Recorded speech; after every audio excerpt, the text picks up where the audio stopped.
Hi, Aaron. Hi, Cleve. Hi.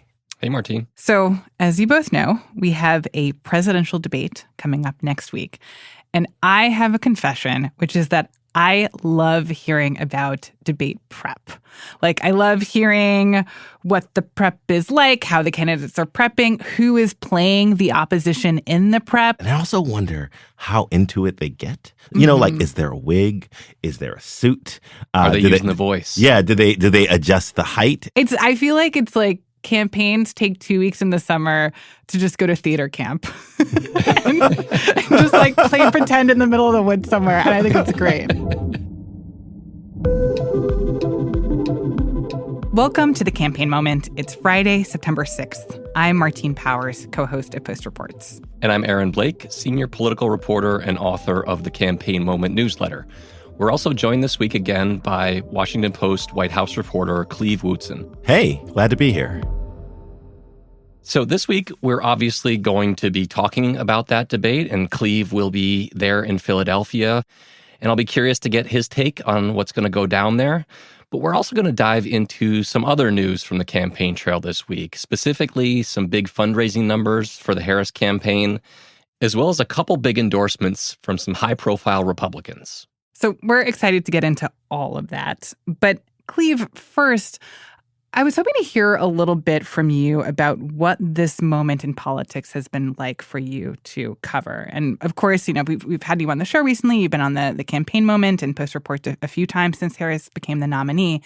But I was thinking about it, and your job for the last 3.5 years, a big part of it has been covering Kamala Harris and covering the vice president's office. And I think it's probably fair to say that that's not always at the center of the political universe or what people are caring about in the news.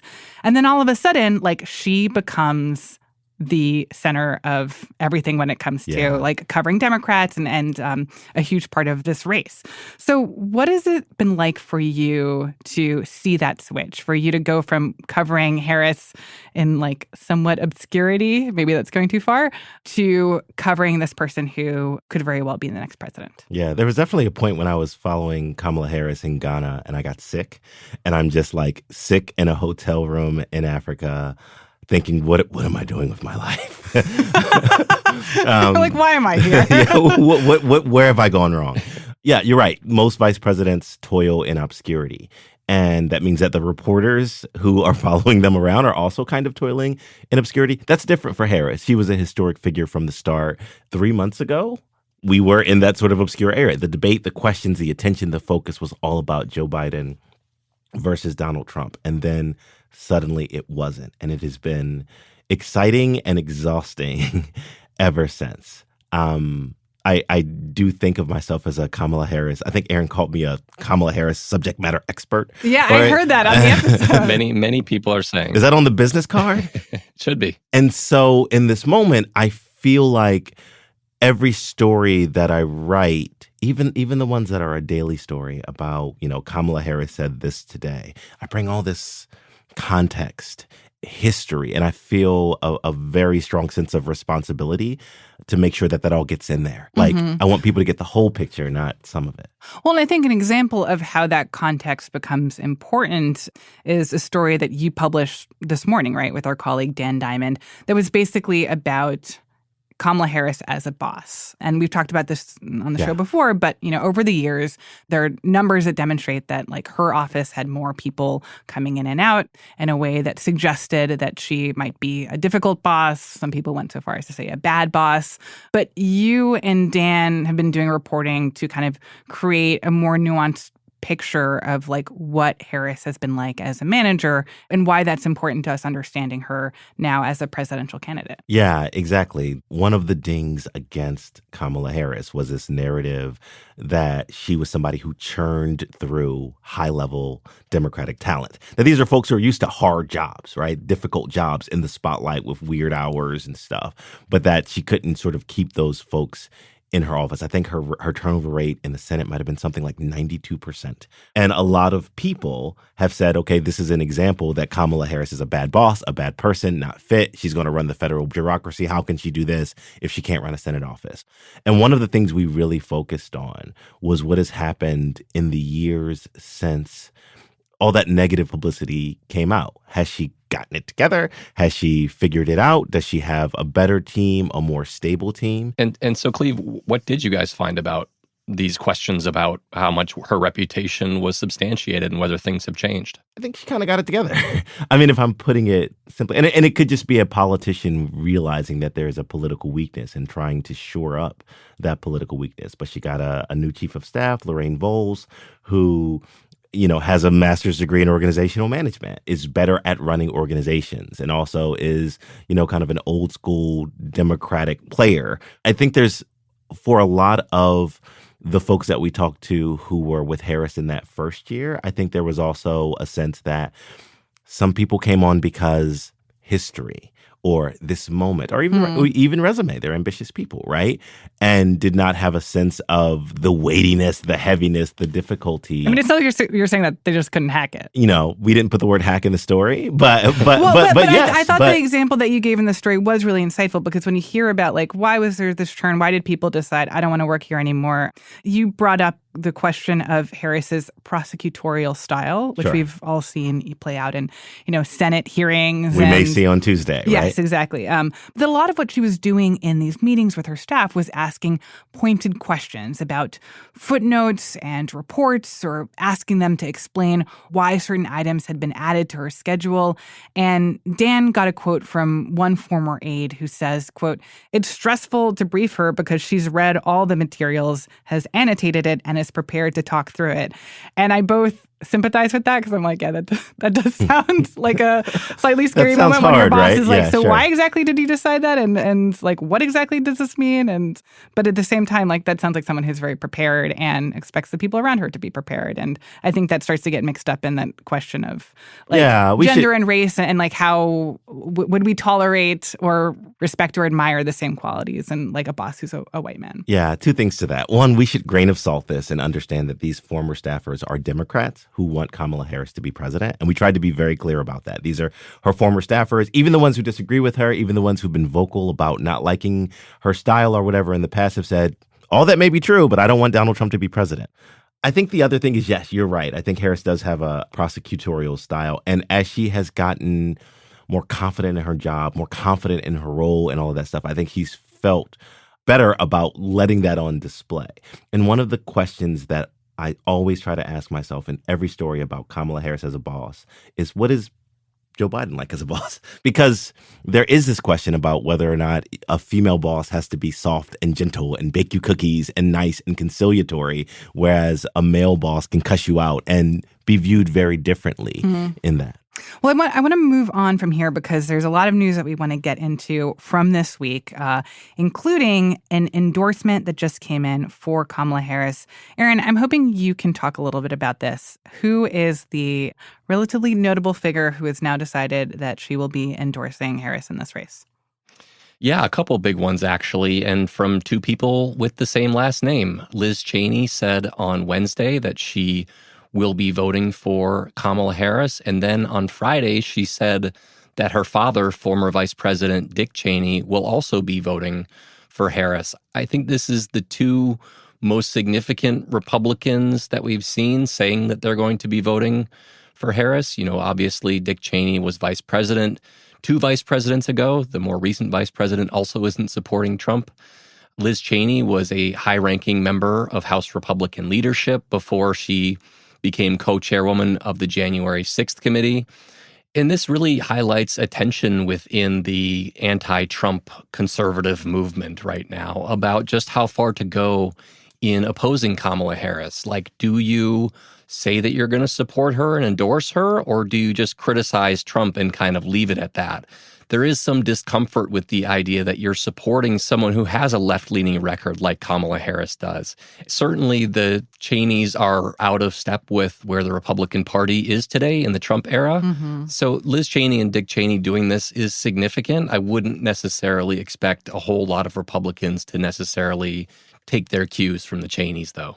Well, because there's a list, right, of people who are in similar situations as Liz Cheney who have been outspoken about their dismay with former President Trump, but who haven't actually come out for Harris. I mean, I'm thinking about like Mitt Romney, Lisa Murkowski, Susan Collins, obviously all senators or former senators, Chris Christie. Like those are names that jump out of folks who you could imagine a world where they might endorse Harris or at least like privately want Trump to lose, but that they're not saying that yet. Yeah, there was also briefly a question about whether Cheney would show up at the Democratic National Convention. You know, there's always this, I shouldn't call them turncoats, but like, you know, the Republicans. I think Republicans are calling them turncoats. I wouldn't be the first one or the last, but she chose not to speak at the Democratic National Convention for whatever reason. She is a conservative Republican. It makes sense. And so I was actually a little bit surprised that she sort of came out because it seemed like the point where it would have the maximum impact was at that convention where everybody else is endorsing her. But to me, I think it also gets to this question of like what happens to the non-famous people who are actually in a position to potentially like throw their vote over to Harris. And specifically, I've been wondering a lot about what is happening to these like Nikki Haley voters, like specifically the people who voted for Haley even after she dropped out of the primaries, but in the states where the primaries happened after her dropout point, that they were still voting in favor of her in what seemed like a real protest vote against Trump. Like, are those people going to vote for Harris? Yeah, it's a big question. You know, are these voters looking at Dick Cheney or Liz Cheney endorsing Harris and thinking, oh, well, that's good enough for me. I guess I'll do it too. You know, are they looking at Adam Kinzinger doing it? You know, some of the speakers of the Democratic National Convention. Another former Republican congressman. Yeah, former congressman, also a January 6th committee member like Liz Cheney. I don't think that those specific Republicans are moving a lot of votes in the Republican Party towards Harris, but it does potentially give Republicans who are skeptical of Trump, more traditional, maybe hawkish on foreign policy Republicans, more of a permission structure to get over the hump with Harris. I spend a lot of time at really pumped up political campaign rallies thinking about the people who are not there. Right? Because you kind of know how the people who are there doing the wave and the wobble and dancing to Beyonce, it happens. I don't wobble professionally, but but you know how those people are going to vote. But the big question, and I think where this race may be decided, is with the folks who are not as enthused, who are not there, who are not going to stand in line for 3 hours to see Kamala Harris or Donald Trump, and are trying to weigh this decision while also balancing their job and their kids and whatever else may be going on in their lives. And I agree with Aaron, there's not a lot of data on those. Those folks are not as vocal. They're not calling me, trying to get into the Washington Post, but they do have opinions, and they, some of them exist in these swing states where the votes will be decided, where the race will be decided. Speaking of people who are, I think, very excited to potentially wobble for Kamala Harris, we got some pretty eye-opening fundraising numbers from this past month that I just want to touch on briefly. The Harris campaign says that it raised an enormous amount of money in August, $361 million, and that is nearly triple what Trump raised. She had $109 million more in her account than Trump at the end of August. Aaron, I know you had a conversation earlier this week on the Campaign Moment with our colleague Marianne Levine about what that fundraising disparity means and where both campaigns are planning to spend that money, particularly when it comes to TV ads. And for folks who did not hear that episode, which was only on the Campaign Moment, I would absolutely recommend you go back and listen because I found it very insightful. But I think what's important to understand about this money, beyond the fact that Harris just has a lot more, is that Harris's campaign has also announced this week that they're going to be spending $25 million to help down-ballot Democrats. And of course, that was a big reason why Biden was pushed to step out of the race in the first place, was because the impression was that he was going to hurt down-ballot Senate and House Democrats who are trying to win their races. Aaron, I'm curious what you think is significant about the fact that Harris has so much money that she is in a position to throw some of that money to these House and Senate candidates. Also, is this trickle-down economics? Are Democrats embracing it? In trickle-down 30 years later, they're on board. Kamalanomics. It's interesting. In one way, it's a flex. It's like, I have so much money, I can spread the wealth even as I'm running my own campaign. I'm going to help you guys out. It builds unity in the party because it looks like she's interested in what these the fate of these Senate candidates. But it is significant. In some ways, the amount of money that Harris is raising right now is probably going to be more than she could ever spend on TV ads. There is a finite amount of TV ad space in these swing states, and she's really spread the wealth already. Her ad reservations are pretty broad across these swing states in a way that Trump's aren't right now. But also, control of the Senate is hugely important for Harris if she does become president. And Democrats have a very difficult map right now. So they need to hold states like Montana and Ohio in order to win. The polling for them looks pretty good. They're winning in most of these swing states. They're winning in Ohio. Montana is the tough one for them right now. But if Kamala Harris wants to enact her agenda, she can't really do that if Republicans have a Senate majority. Senate Republicans have proven that they will stand in your way. There's, of course, the filibuster rules. And so this is a big part of Harris's potential to be a successful president if she's actually able to win. The other thing that I think is also notable here is that as she sent that money over to these Senate campaigns, we started to see Republicans start to complain about the lack of money that they have. So it's not just the presidential race where this seems to be an issue for the Republican Party. It's also in these down ballot races where Republicans are concerned that this fundraising disparity, this money disparity is potentially hurting them. And so that could be some pre-spin.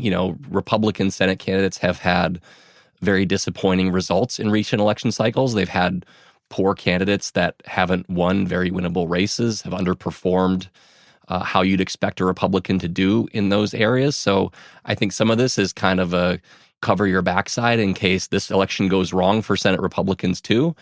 But also, I think it does speak to the fact that Republicans are underperforming in these races. The top of the ticket, the presidential race, is a lot closer than these Senate races. And I think whether that holds up is a really big question, not just in the 2024 election, but, for the future of governance in this country over the next 2 years. Aaron, Harris has been saying we're the underdog in this race for a very long time. And maybe you could make that argument in the beginning when it's upended, but with the funding disparity and the seeming enthusiasm and the polling parity, I wonder, can you be the arbiter of who is I don't know if you have a scepter there, but of whether or not that's sort of a misnomer at this point?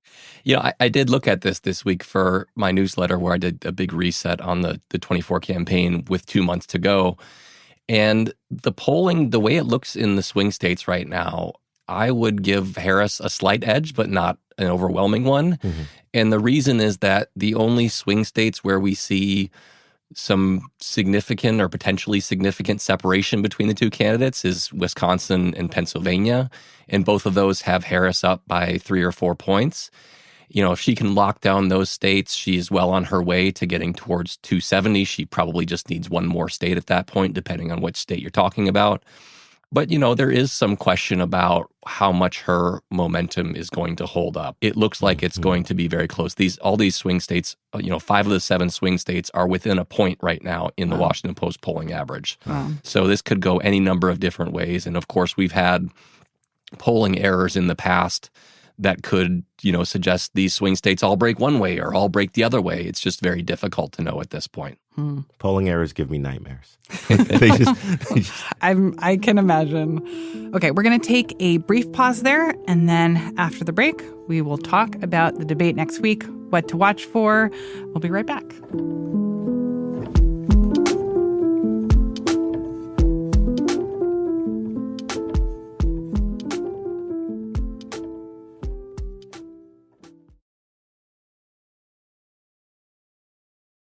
So the first presidential debate between Kamala Harris and Donald Trump is set for Tuesday night at 9 p.m. Eastern. This is going to be on ABC News. And the last time we had a presidential debate, you might have noticed a lot changed. That is an understatement. I wondered, Cleve, what do you think the stakes of this are relative to that? And in what ways are they different? I mean, I don't think we'll see another candidate at the top if this seems out of the question at this point. It's J.D. Vance as a presidential candidate. Yeah, I don't think that's going to happen. I do think there's a couple of things at play. One of the chief arguments of the Trump campaign is that you haven't really seen Kamala Harris in a lot of unscripted, untelepromptered moments, right? She had the interview with CNN, but beyond that, not a lot more. It's sort of like, okay, well, here's your chance, right? Here's your chance to give her an unscripted moment. I think the other thing that I'll be looking very, very hard at is which candidate has more, maybe the right word is control, right? I think for Trump, it's will he show sort of the lack of control that voters like lack of control over himself, control over himself, chaos. Voters that I've talked to over the last 4 years just say one of the things they don't like about Trump is that just this chaotic nature. You don't know what's going to happen. It's unpredictable. I don't want that in a president, right? I think that for Harris, she also has those sort of control over herself questions that have to be answered, but it's different. It is whether she gets frazzled or flustered. They're trying to paint her as an unqualified candidate who really is not up to snuff, who can't do it if there's not a teleprompter in front of her, and whether she's able to show a mastery of policy, a mastery of the situation. One of the things Trump somewhat misogynistically has said is that Harris is not going to be able to sort of hold her own in a room full of foreign leaders or a room full of generals and all of that stuff. And here's her chance to show that she can against, her biggest adversary. Yeah. Also, the one interesting thing, it will actually be the first time that Trump and Harris have ever met. Right? Which I think is fascinating for the amount of time that they, I guess, spend thinking about each other. Their lives are forever intertwined in history. They never met and this is their before. first meeting with 50 some days before the election. Yeah. I think a couple things on this. Number one is the thing we remember about the June 27th debate is, of course, Biden's poor performance. And it was a poor performance that kind of, reignited a lot of existing concerns Americans had about his age and his capacity to do the job. But also it was a missed opportunity in that Democrats really wanted him to take the case to Donald Trump, to focus on things like Project 2025 and authoritarian tendencies and things like that. Yeah, abortion. And Biden, in addition to just kind of being uncertain on his feet and not projecting well, wasn't able to drive those things home. And so I think this is an opportunity for Harris to do that. Another question, is Trump needs to bring her down a peg. She right now is about even in her image rating, which is unusual in this political age. Like usually our candidates are more disliked than liked, and that's not the case with Harris right now. So Trump wants to do something about that, but trying to do something about that is a minefield for some of the reasons that Cleve mentioned, including race and gender. Is he going to turn off women voters by going after her too hard? And he has this history of sort of intimidating women that he's in debates against, or at least Hillary Clinton. Which is not a good look. Like we're remembering the moment in 2016 of him sort of stalking Hillary Clinton around the debate stage as she was speaking. And the ensuing Saturday Night Live skit that illustrated that very well. Yeah. Anyways, continue with your point, Aaron. Yeah, and remember, it wasn't that long ago after she jumped in the race where we had a bunch of Republican office holders coming out and saying Kamala Harris is a DEI candidate. And we saw some of the graybeards in the party step forward and be like, maybe you guys should knock that off. Like, this is kind of, maybe sounding a little bit racist at this point. Yeah.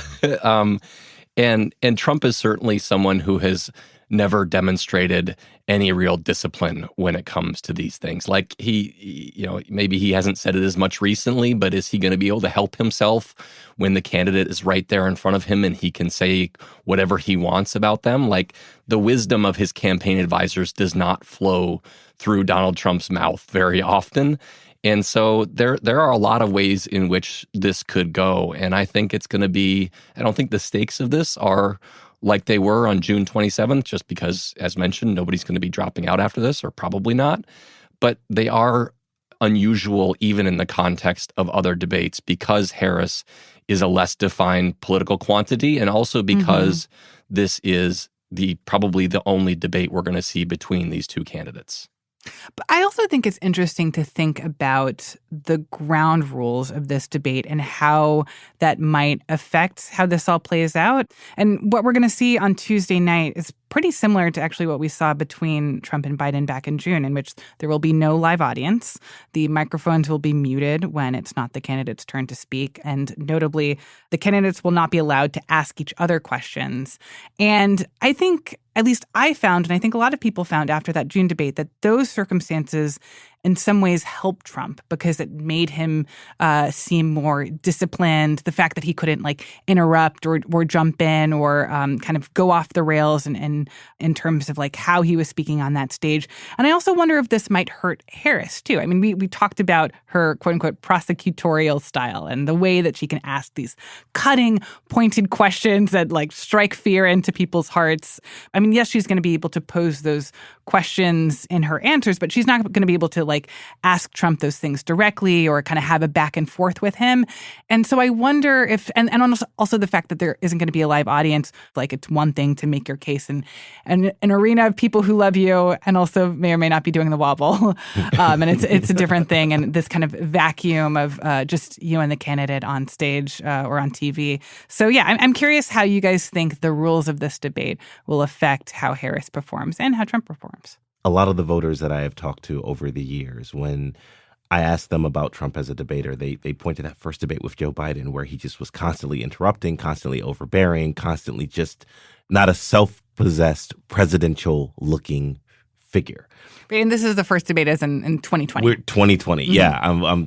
Where he didn't look like a very strong presidential figure. And so the muted mics this go-round help him more, I believe, in the eyes of those voters who I've talked to, because you're right, he can't. It reigns in some of that chaos. It reigns in some of that. The non-question, the not being able to pose questions to each other, I think might hurt Harris a little bit. Harris's best moments in her political career are when she is on the Judiciary Committee and she is giving it to, Trump's administration officials or to Brett Kavanaugh. I'll repeat the question.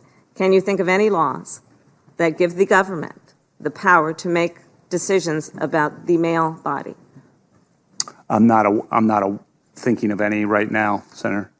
Those are her best moments, and I feel like Harris has always been better when she's on offense asking questions as opposed to when she is trying to define herself and answer those questions. And so I'm not saying that it's going to be the end of her. There's all this debate prep that's going on, theater camp as she called it. But I do wonder what it's going to look like in a world where her sort of chief offensive strength is sort of declawed a little bit. So we will be paying attention on Tuesday to see how Trump and Harris kind of navigate that minefield. We are running up against time, but before we go, I did want to try one thing this week to talk a little bit about what else has been going on in the news. And I'm curious, what is one other politics story that you both have read this week that you found interesting and would recommend to listeners? Our colleagues Ashley Parker and Maeve Reston had a really great look this week at the impact that Project 2025 is having on the campaign. Of course, Project 2025 is this plan put forward by the Conservative Heritage Foundation, which included a lot of kind of extreme policies.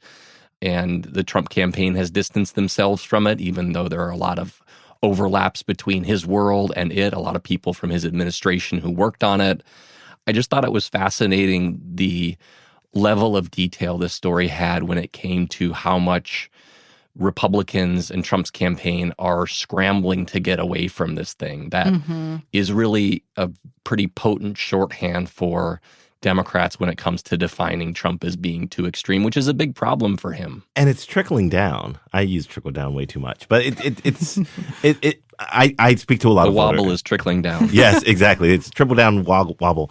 I talk to a lot of voters, and I do not expect those voters to be as well versed in matters of politics as, the people on this podcast. It's not their job. They have jobs and kids and stuff like that. And I talked to one woman yesterday who said she didn't watch the debate and she's been, just listening, obliquely to stuff, but not intensively. And she said, but the Republicans are writing a manifesto. She's talking about Project 2025. It is doing what the Democrats want it to do, which it is in the minds and in the ears of voters, and they associate it with the Republicans, even though the Republicans have tried to, particularly Trump has tried to distance himself from it. One story that I found interesting was by a little-known reporter named Aaron Blake about it was about improving opinion ratings of Joe Biden. And I just think it's fascinating because I cover Joe Biden for a living. And so I sometimes know more about what Joe Biden is doing than I know about what my kid is doing, if that makes sense. On Friday, Joe Biden is D.C., Michigan, Delaware, right? I know that Joe Biden has spent most of the last month on vacation in Rehoboth, in California, in Wilmington. And at the same time, I'm not discounting that Russian prisoner swap, but at the same time, these opinion ratings of Joe Biden are going up and up and up. And one of the things I'm really, really interested in just kind of is how history will reflect on Joe Biden. Will he be a footnote as the second president to not seek re-election?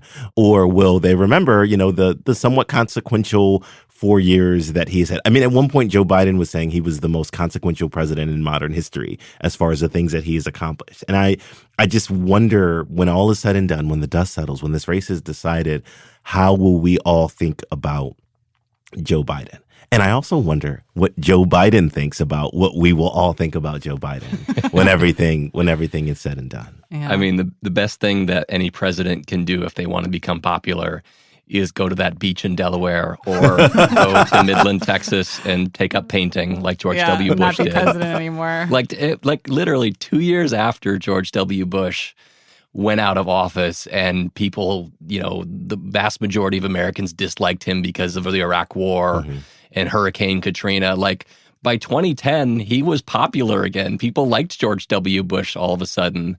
So there's something to be said for absence making the heart grow fonder and just like heading for the exits, certainly. Well, we will link to both of those stories in today's show notes and at postreports.com so listeners can dive in more and get a better understanding of that reporting.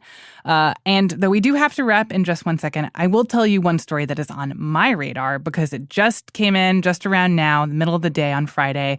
We got news about the sentencing in Trump's New York hush money case.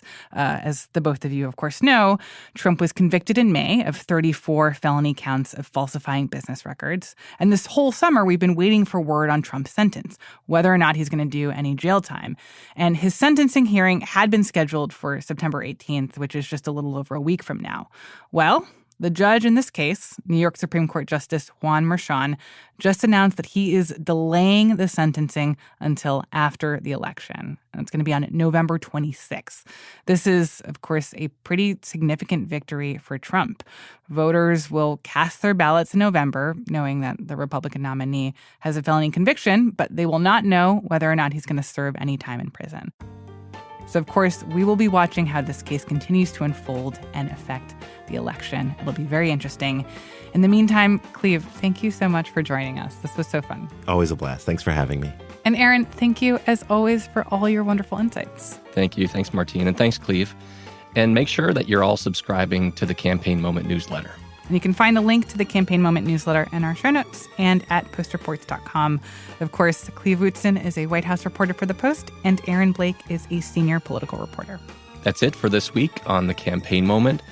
Now, before you go, please make sure you're subscribing also to the Campaign Moment podcast. It's the only way that you're going to be able to hear all the other exclusive episodes that we're making from now until Election Day. We had one earlier this week, as we mentioned, digging into some of the swing states in the 2024 election. So be sure to look that up wherever you're listening. Today's episode was produced and mixed by Ted Muldoon. It was edited by Lucy Perkins and Mary Jo Murphy. Our team also includes Maggie Penman, Rena Flores, Monica Campbell, Lana Gordon, Ariel Plotnick, Bishop Sand, Brenny Spernovsky, Sabby Robinson, Emma Talkoff, Sean Carter, Peter Bresnan, Laura Benshoff, Allison Michaels, Renita Jablonski, and Elahe Azadi. I'm Martine Powers. And I'm Aaron Blake. Have a great weekend, and we'll talk to you next week. Wobble, wobble. Okay, so Cleve, I think you need to demonstrate the wobble for people who... So Can we make this a video podcast? I think I can only do it when other people are doing it. Like you go front, then you go back, then you sort of do this weird cha-cha back and forth, and then you rotate. The best thing is when people have like clearly been wobbling for a while and they put their own stank on it. Like they just do their own, and you're like, oh, this is a creativity that you brought The to wobble remix.